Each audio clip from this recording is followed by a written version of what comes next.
다음은 김기표 의원님 질의해 주십시오. 네, 경기도 부천시의 김기표입니다.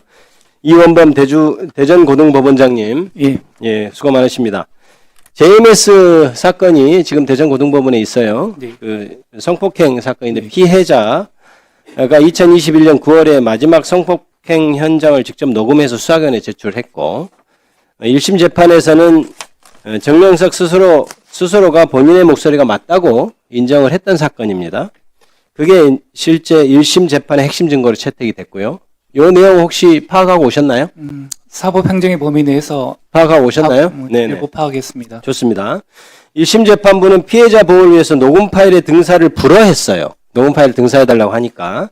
그래서 법정리 열람은 또 해야 되니까 법정리 열람만 최소한도로 했고, 그래서 2차 피해 방지에 최선을 다한 모습을 보였다고 저는 생각합니다. 그런데 항소심 형사 3부였네요. 고등법원에서 정명석의 변호인이 동일한 등사허가를 재요청하니까 그때 재판장이 등사를 허용한다고 해서 피해자나 증인 등의 사건 관계인이 생명 등 신체 현재의 상황 우려가 있다고 보기 어렵다 하면서 등사를 허가를 했습니다. 그래서 바로 검찰도 검찰도 아니 이거 2차 피해 발생 가능성이 있습니다. 실제로 정명석 재판에서 제출했던 의견서가 다른 공범 사건에 서로 이렇게 전달되고 이런 과정이 이미 있었고, 그러니까 이게 만약에 등사가 되면 큰일 납니다라고 2차 가해 발생 가능성을 얘기하면서 절대 반대 의견을 제기했고요. 그랬더니 그 다음날 재판부가 상대방 방어권을 위해 열람 등사를 허용한다. 재판부에서 협의에 결정한 사안이 따르라고 해서 등사를 강행합니다. 그래서 그게 4월 16일인데요. 4월 19일 날 피해자가 홍콩에서 여기 형사3부로 직접 전화를 해요. 내가 고소 취소할 테니까 차라리 등사를 좀 허가해 주지 말라. 목소리 좀 틀어볼까요? 편집 받을 때까지는 절대 복사 허락해 주지 마세요. 제가 직접 전화 안 하면 제 말을 안 들을 것 같아서요.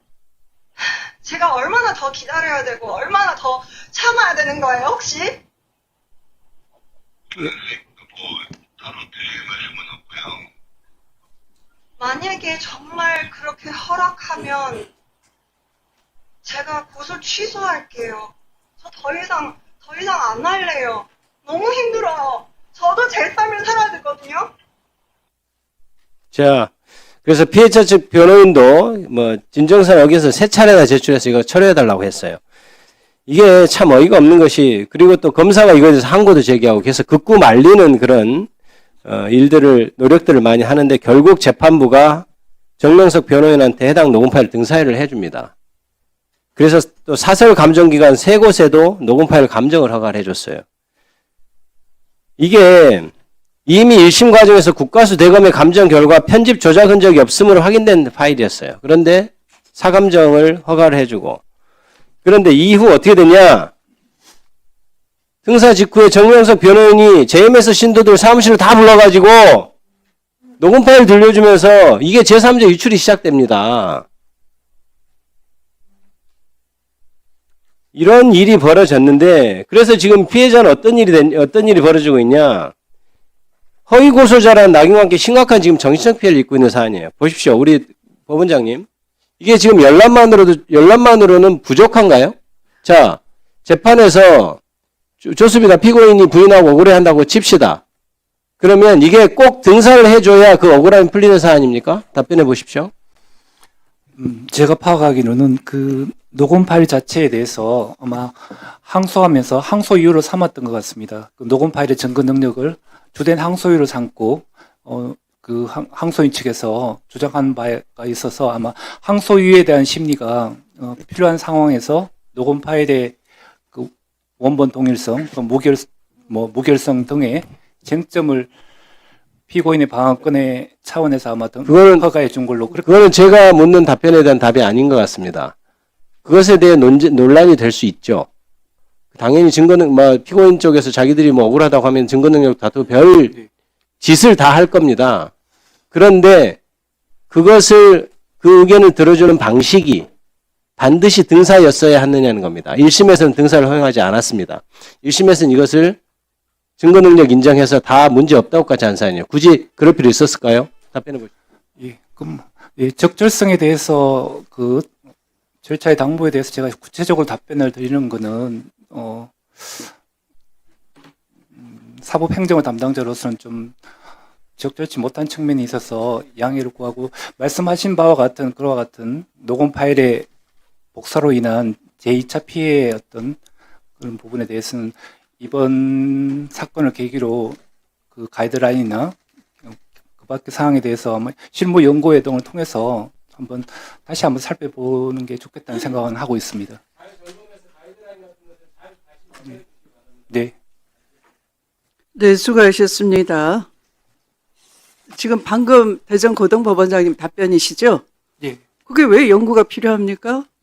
형사소송법 절차에 의하면은 이 경우에는 법원이 직접 감정 의뢰할 수 있지 않습니까? 만약 수사기관인 이 국가수의 감정만으로는 피고인이 동의를 하지 못하겠다 그러면 법원이 감정인을 정해가지고 직권으로 할 수 있는 거죠. 근데 무슨 연구가 필요합니까? 왜 이걸 피해자가 그렇게, 성폭력 피해자가 그렇게 호소하고 있는데 그걸 그 녹음 파일을 그대로 이 피고인 쪽 범행을 저지른 쪽에다가 어떻게 등사를 허용합니까? 피해자가 다 노출이 되게끔. 2차 가해잖아요, 이게. 재판하면서 2차 가해를 해버린 거 아닙니까? 근데 이게 무슨 연구가 필요합니까? 답변해 주시죠. 제가 구체적 사안이어서 구체적 사안은 아니고 지금 들어보니 그 경우에는 법원이 얼마든지 직권으로 감정인을 정해서 확인을 할 수 있는 사안이었는데 잘못된 것 같다 할 수 있는 거잖아요. 그렇게 하지 않습니까? 아마 법원장님은 재판 그렇게 하셨을 것 같은데요. 저도 그런 경험이 있고. 이상한 재판이잖아요. 다시 한번 살펴보겠습니다, 위원장님. 제대로 답변해 주시기 바랍니다. 박준태 위원님 질의해 주십시오. 예, 김기표 의원님 좋은 질의해 주셨습니다. 저도 동의합니다. 정책 질의하고 싶은데요. 지금 대한민국에 이거보다 더 중요한 사안이 없어서 제가 말씀드릴게요. 어제 민주당에서 자칭 법원 개혁 방안을 발표했습니다. 저는 사법 파괴 선언이라고 생각을 합니다. 법원의 민주당 의지대로 재편하려는 그런 시도가 있는데 이게 세 가지로 압축이 됩니다. 첫 번째 대법관 증원, 두 번째 내란 특별재판부 설치, 세 번째 사심제로 불리는 재판소원 도입입니다. 어제 지방법원 1일차 국정감사에서요. 법원장들께 제가 여쭤보니까 내란 특별재판부 설치는 위헌성이 짙어서 반대한다. 사심제는 사회적 약자에 대한 보호가 어려울 수 있고 비효율성 등의 문제가 있기 때문에 어렵다. 대법관 증원은 법원과의 협의가 필요하다는 답으로 요약이 됩니다. 그러니까 특별재판부와 사심제는 확실한 반대, 대법관 증언은 유보적인 태도로 해석을 했습니다. 이것이 공통적인 답변이었습니다. 그런데 어제 감사하는 도중에요, 여당 대표가 구체적인 대법관 증언 계획을 발표를 했습니다. 그러니까 그분들이 정말 곤혹스러워 하시더라고요. 그 당혹감이 느껴졌습니다. 왜 그렇습니까? 발표된 안에 보면 대법관은 기존 14명에서 26명까지로 증언을 하는데요. 4명씩 3년에 걸쳐서 추가 임명해서 26명을 채우겠다는 겁니다. 그러면 이재명 정부 끝나면 26명의 대법관 중에서 22명이 이재명 대통령이 임명한 법관이 되는 겁니다. 민주당의 이 구상이 정확하게 베네수엘라 모델이에요. 여기 오셨으니까요. 지금 국회는 민주당의 압도적인 의석으로 모든 의사결정을 장악하고 있고요. 일방적으로 법을 바꿔가지고 대통령 무죄 만들고 민주당 세상 만들려고 협치를 벌인다, 이런 비판을 받아가면서도 모든 법을 일방적으로 처리하고 있습니다. 우리 법사위 보세요. 그 법을 처리하는 과정에서 조금이라도 불편할까봐, 시간이라도 늦어질까봐, 수기 과정에서 국민들이 더 많이 진실을 알게 될까봐 간사위원도 선임해주지 않는 겁니다. 이것이 건강한 민주주의라고 볼 수 있겠습니까? 그에 더해서 여러분들이 이재명 대통령 재판 중단하니까 더더욱 기세가 올라가지고 정말 하고 싶은 대로 하는 겁니다. 그렇게 허무하게 법원이 정부 여당의 입맛에 맞게 무너져가는 겁니다. 법원장님들, 민주당은 고개 숙인다고 멈추지 않습니다. 심우정 검찰총장도 스스로 그만두겠다고 했다가 지금 수사받고 있지 않습니까? 오동훈 공수처장이요, 민주당의 뜻에 맞춰서 열심히 했다 이런 평가를 받았음에도 불구하고 더 이상 필요 없다는 거예요. 수사받고 있습니다. 더 센 처장을 임명하고 싶어서 그렇겠죠. 이 폭주를 멈춰 세우기 위해서는 사법부가 중심을 잡아야 된다는 점을 간곡하게 호소드립니다. 의견을 여쭤보겠습니다. 대전고등법원장님께 여쭤보겠습니다. 내란 특별재판부 설치에 대해서 입장 간략하게 말씀해 주시고 찬성하시는지 반대하시는지 입장 주십시오. 제가 법안의 정확한 내용을 아직 파악은 못해서 뭐 어느 한쪽의 입장을 표명하기는 어렵습니다만은 재판부가 사전에 특정되거나 좀 범위가 어느 정도 한정되는 형태의 그런 형태의 재판부를 구성한다면 재판부 구성에 대한 헌법적 독립성이 훼손될 수 있다 이렇게 이해하면 되겠습니까? 가능할 수도 있다고 생각합니다. 지경 판사가 하고 있는 내란 재판에 대해서 못 믿겠다는 겁니다. 뺏어서 새로운 재판부 구성해서 거기서 처리하겠다는 겁니다. 그래서 지기현 판사 그렇게 나쁜 판사다 이렇게 정치적으로 몰아가고 있는 겁니다. 그런 부분에 대해서 사법부가 목소리 내주셔야죠. 그래야 법관의 독립이 지켜지고 사법부가 바로 쓰고 이 나라 질서를 바로 잡아주셔야 법치도 민주주의도 지켜지는 거 아닙니까? 대구고등법원장님께 여쭤볼게요. 사심제 도입에 대한 찬반 의견 간단히 주시기 바랍니다. 예, 헌법상 사법권은 최고법원인 대법원과 각급 법원에 기속된다는 규정에 위반될 소지가 있다고 생각합니다. 고맙습니다. 법원의 맹성을 촉구합니다. 그리고 간곡히 호소드립니다. 사법부가 지금 대한민국 법치와 민주주의를 지키는 최후의 보루로서 역할을 해주셔야 됩니다. 정의로운 법관들이 나서서 이제라도 목소리 내주셔야 되고 법관으로 목소리 내는 게 어려우시면 권력자에 대한 재판 재개를 통해서 그 목소리를 표현해 주시기 바랍니다.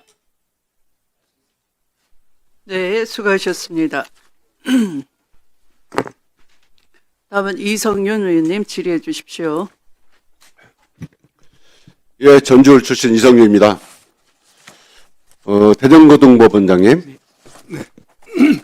내란재단 재판부가 이원입니까? 위원 이해 아니면 말씀하십시오. 이원입니까? 위원에 대한 의문 제기는 가능하리라고. 아니, 법관위에서, 대법원장 임명한 법관위에서 내란 사건에 대해서 100여 명 넘는 피고인에 대해서 대법원에서 법관으로 구성된 전담 재판부를 만들어서 재판하겠다는 것이 이원입니까?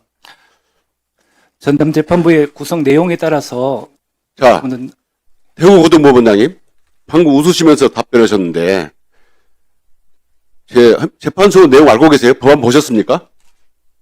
언론 보도를 통해서 아니, 보셨냐고요? 내용 말씀해 내용이 뭡니까?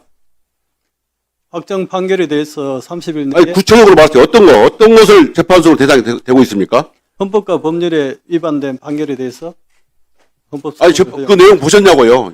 말씀해 보시라고요. 언론 아니, 보도를 정확히 아시고 말씀하셔야 됩니다. 헌법과 법률에 명백히 위반한 판결이라든가, 그렇게 해서 국민의 그 기본권을 침해했을 때, 한정적으로 재판소로 하자는 겁니다. 그게 뭐가 이원입니까? 원장님, 내용을 아시고 말씀하세요. 법안 좀 보셨습니까? 언론 보도를 통해서 언론 보도 가지고 법안을 보셨냐고요. 법안을 보지 않았습니다. 보시고 말씀하셔야죠. 자, 광주고등법원장님. 그 법관 징계법상 법관은 징계사유가 뭡니까? 아세요? 의무유지 위반이나 또는 예? 성실 의무 등이 아니, 징계 종류를 말씀해 보세요. 징계 종류는 정직과 감봉 등이 있는 거죠. 최대 정직까지밖에 없는 거죠. 네. 일반 공무원은 파면, 해임이 가능한데 법관은 견책, 감복, 정직밖에 없습니다. 맞죠? 최근에 법관 징계 아시죠? 보니까 일반 공무원이라면 대부분 다 파면됐을 법관들이 최대 정직 6개월이 대부분 정직입니다.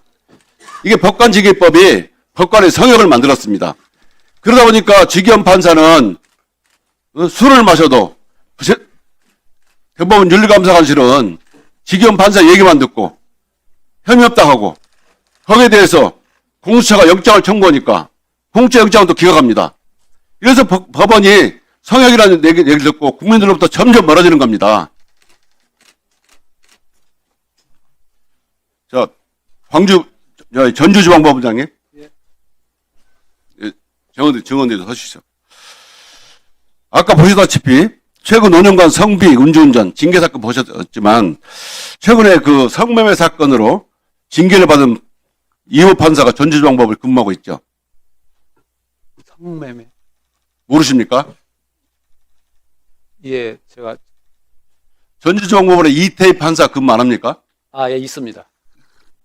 지금도 근무하고 있습니까? 예, 그렇습니다. 이런 법관이 성매매 사건의 재판을 맡게 된다면 그 재판을 받는 당사자들이 재판을 신뢰할 수 있겠습니까? 예, 지금 민사 재판을 맡고 있는 걸로 알고 있습니다. 원장님. 예.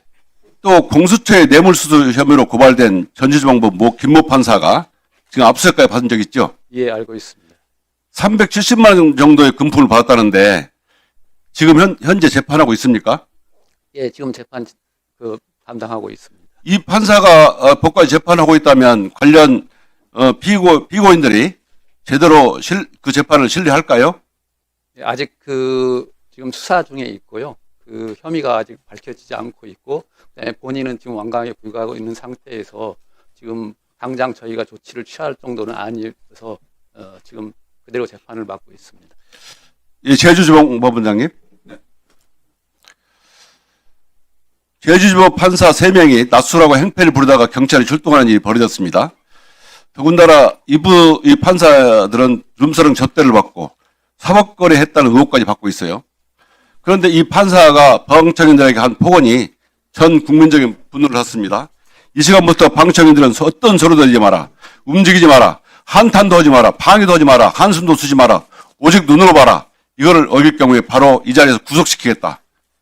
이게 대한민국의 법원 판사입니까?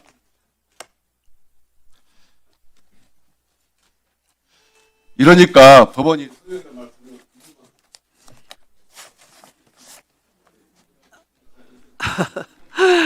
진행에 협조해 주시기 바랍니다. 다음에 이성윤 위원님 죄송하지만 다음 보충 질의 때 해주시기 바랍니다. 자, 증인에 대한 신문은 보충 질의 때 이어지도록 하겠습니다. 네, 송석준 위원님. 제주지방법원장님 잠깐 좀 나와주시겠습니까? 네. 예, 국선 전담 변호사라고 있죠. 예. 예, 헌법 제12조 제4항에 의해서 형사 피고인이 스스로 변호인을 구할 수 없을 때는 법률이 정하는 바에 의하여 국가가 변호인을 붙인다.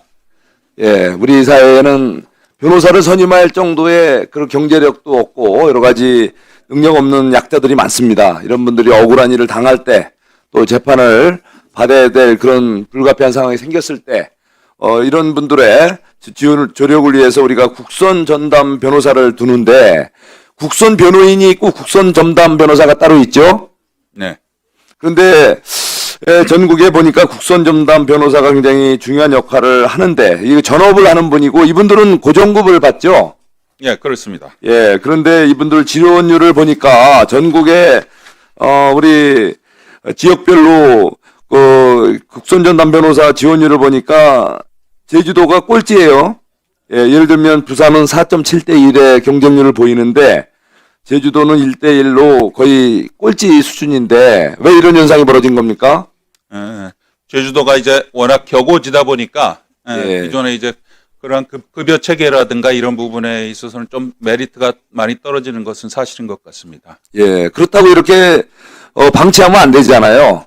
네. 예, 어쩌면은 약자를 위한 이런 국선 전담 변호사들이 자부심을 갖고 제대로 일했을 때 우리 사회의 법의 사각지대에서 약자의 위치에 있는 분들이 이렇게 떳떳하게 당당하게 재판을 받아서 억울한 일이 없도록 해야 되는데 이런 문제를 그냥 방치하면 안 되잖아요. 그래서 어떤 노력을 하고 계신가요?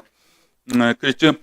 이제 격오지수당이라든가 또 저희 제주지방법원 같은 경우에는 이제 좀 관사를 확충해서 한번 제공하는 것은 어떤가 이런 생각도 예, 단순히 그런 차원이 아니고요. 있습니다. 정식으로 우리 여기 계시는 우리 그 고등법원장님들 같이 좀 우리 법관회의라든가 대법원과 협의하셔서 국선 전담 변호사들의 처우 개선을 좀 획기적으로 해서 실질적으로 우리 약자들이 법의 사각지대에 놓여서 불이익을 안 받도록 좀 노력해 주시기 바랍니다. 네, 그 부분 네, 예. 무겁게 검토하도록 하겠습니다. 예, 고맙습니다. 다음에 대전지방법원장님 좀 나와주시겠습니까? 예, 우리 대전 우리 지법 관련해서 홍성 지원에서 이런 AI를 활용해서 가짜 판례를 인용하다 적발되는 변호사가 그를 이용했죠. 그런 사건이 있었죠.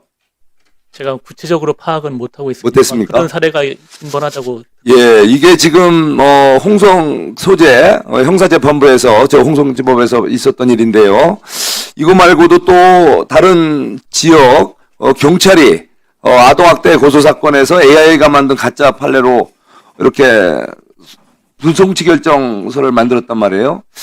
이게 이제 굉장히 심각합니다. 여기 이제 많은 우리 법원의 고위 관계자들 오셨지만 우리 사회가 이제 점점 이런 AI라든가 뭐 다양한 이런 기술이 발달하면서 딥페이크서부터 이렇게 증거를 갖다가 조작하고 만들고 이래서 실제 어쩌면은 이런 조작을 잘하는 사람은 이익을 취하고 또 조작을 당한 사람들은 굉장히 억울하게 이렇게 당하는 일이 생길 수가 있는데 지금 이게 심각한 문제 아니겠습니까? 네. 예, 그래서 어떻게 이 부분에 대해서는 우리 대책 법원 자체 내에 어떤 대책을 갖고 계신가요? 그런 부분의 위험성에 대해서 인식을 하고 있고요. 그 부분에 대해서 법원 전체적으로 가이드라인이라든지 대처 예. 방안에 대해서 논의하고 검토해야 된다고 생각하고 있습니다. 예. 그래서 우선 일선에서 여러 가지 형태의 이제 범죄들이 이미 이루어지고 있거나 앞으로 이루어질 가능성이 높을 텐데, 그래서 여러 가지 현재 그런 기존 상황들을 잘 분석하셔서, 이것도 역시 대법원과 같이, AI로 인한 여러 가지 문제, 가짜, 이런 증거 자료라든가 이런 거에 대한, 대응을 확실히 해줘야 될 것 같고요. 이런 것도 식별해낼 수 있는 그런 어떤 장비라든가, 여러 가지 프로그램도 같이 개발할 필요가 있고요. 그리고 또 이런 거에 대한 또 우리 법관들의 그런 AI 범죄에 관련된 소양도 좀 기를 필요가 있을 것 같고요. 네. 예, 법원 차원에서 그런 노력을 좀 해주시기 바랍니다. 네, 충분히 검토해 보겠습니다. 예. 네. 예. 그리고 대전 고등법원장님. 네. 예, 지금 사법개혁이 발표가 됐어요. 어제 여당에 의해서. 예, 대법관 숫자를 늘리는 거를 비롯해서, 무슨 사심제를 도입하겠다고 하는데, 이거에 대해서 의견 좀 한번 말씀해 주세요. 사실 저희들이 그 법안의 구체적 내용을 정확하게 제가 언론 보도를 통해서만 보았기 때문에 그 정확한 내용이 파악 전 단계에서 구체적 말씀을 드리기는 어렵고 법원 구성원들 특히 일반 판사들 포함해서 다만 이러한 여러 가지 사법개혁 논의들이, 그러니까 법안들이 충분한 수기 과정을 거치고 공론화를 통해서 많은 이해관계인들의 의견 수렴 절차를 좀 가능한 범위 내에서 확장시켜 주셨으면 어떨까 하는 그런 바람을 갖고 있습니다. 기본적으로는 헌법 개정과 같이 헌법 체계 전반에 대한 조정이 필요하지 않겠습니까? 예, 그 부분 포함해서 학업심도 좀 강화할 수 있는 네, 정리해 법안- 주십시오. 송석준 의원님 정리해 주십시오. 수고하셨습니다. 다음은 장경태 위원님 질의 순서입니다. 대구급 법원장님 질문 드리겠습니다. 예, 법관 증언에 대해서는 동의하세요?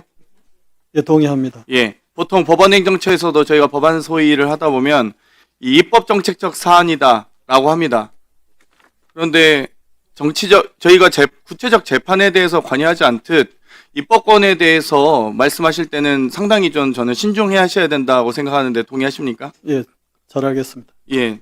아니, 예를 들면 법관 증언에 대해서 정말 여러 가지 이 법원 내에 인력난이 있기 때문에 더 필요합니다 할 수 있습니다. 그래서 작년에 저희가 법원조직법 개정해서 300명 증언한 거 아니겠습니까? 마찬가지로 저희가 지금 5만 4천 건이 넘어가고 있기 때문에 3심이 대법관에 대한 증언 논의가 있고 뭐 민사전원합의체, 형사전원합의체 등에 대한 논의가 있는 겁니다. 거기에서는 입법부회가 논의하고 또 국민적 공감대를 얻어야겠죠. 근데 거기에 대해서 법원장이 덜컥대고 입장을 말씀하시면 정치를 하신 겁니다. 지금 입법정책적 사안에 대한 입장을 내시는 거예요. 법원행정처에서도 그렇게 답변하지 않습니다. 근데 지금 대구 고법원장께서 말씀하실 때 좀 더 신중해 주셨으면 좋겠다는 요청을 드리고 싶습니다. 이해하시겠습니까? 예, 잘 이해하겠습니다. 제주 법원장님 앞으로 나와주세요.